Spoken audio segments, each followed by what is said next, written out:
This is the third in our series on biomineralization of dentin. Prior to this, we've talked about specimen orientation, the morphology of dentin, and collagen biochemistry. Now we're going to discuss the theories of biomineralization. I have posted the relevant papers in the MIE Google group for those interested in learning more about this in detail. Knowledge of biomineralization process is very important to understand if you're going to interpret these images correctly with minimal error.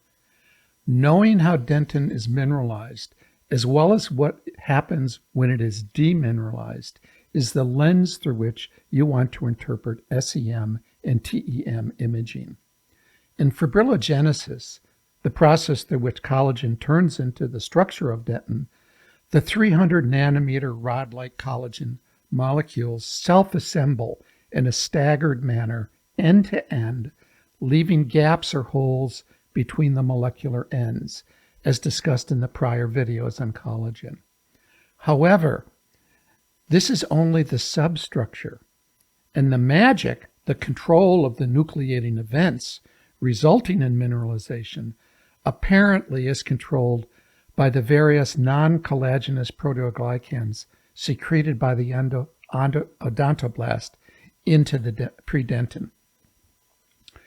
Due to the specific binding of these non-collagenous proteins in the gap regions of the collagen fibrils, the mineral crystals begin to grow initially in the gap spaces. So, to quickly review, we know that the collagen molecule is a right-handed triple helix, and we know that the collagen molecule is not actually made by the odontoblast. It makes tropocollagen, which is a precursor, and then the procollagen precursor is what is secreted into the Predentin matrix, as this diagram shows. In the Predentin matrix, the amino and carboxyl ends are clipped off by extracellular proteases, and the procollagen becomes tropocollagen, which then self-organizes into microfibers, microfilaments, filaments, and eventually fibers, is shown diagrammatically in this picture. So this whole process results from a very well-controlled cascade of events, requiring both the substructure of the collagen molecule as well as the non-collagenous proteoglycans directing the nucleating events. We can observe the 67 nanometer mineralization pattern characteristic of collagen in the electron microscope, but what we can't see is all the players involved in the mineralization processes and how well controlled it is to make this amazing structure. Because these events are hidden from us and involve non-imaged, non-collagenous proteins, this process is very incompletely understood, and a lot of research has been done to elucidate the processes. This list reviews the major non-collagenous proteins present in predentin, and the literature outlines some of their suspected roles in mineralization events. One distinction that can help in image interpretation is to understand the differences between intrafibrillar and extrafibrillar mineralization, because the mechanisms for both these types of mineralizations are probably different. Infrafibrillar mineralization occurs within the collagen molecule itself and is responsible for the banded appearance when examined in the electron microscope. Extrafibrillar mineralization occurs between the fibrils, as this diagram shows. Apparently, different mechanisms and different proteoglycans are responsible for the control of these events. There are currently 3 different theories of how mineralization occurs. The first one is through matrix vesicles, similar to bone mineralization. The odontoblast creates soluble hydroxyapatite in a matrix vesicle and buds that vesicle off into the predentin when it is attracted to the gap hole in the collagen. The second model, non-classical nucleation theory, noted the presence of pre-nucleation clusters during initial stages of nucleation, which are further assimilated to form amorphous mineral phases. These phases exist in liquid-like state and remain well hydrated through the whole procedure. The amorphous mineral phases are finally converted into higher-ordered crystal aggregates. The third hypothesis, crystallization by particle attachment, is conceptually a combination of the classical and non-classical theories. According to this theory, amorphous or crystalline mineral phases are formed upon interactions with ion clusters or gels, liquid phases, which finally leads to larger crystal assemblies as the predentin becomes supersaturated with a gel-like structure which is drawn into the collagen structure by capillary action. It is possible that all three theories are present in the mineralization of dentin. The key thing here is that amorphous calcium phosphate crystals, whether by matrix vesicles or some kind of gel system, mineralize different parts of the predentin depending on the location within the predentin.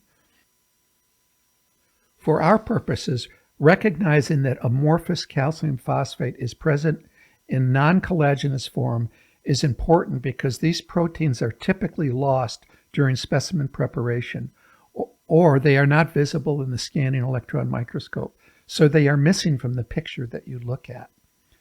Using this information, let's look at some images and see if we can figure out what it is we are looking at. If you look at this picture, you can see that it looks like collagen fibrils, but when you look closer, you can see that the mineralization and demineralization of the collagen is present. So unless you have the context, it can be very difficult to know whether mineralization or demineralization is taking place.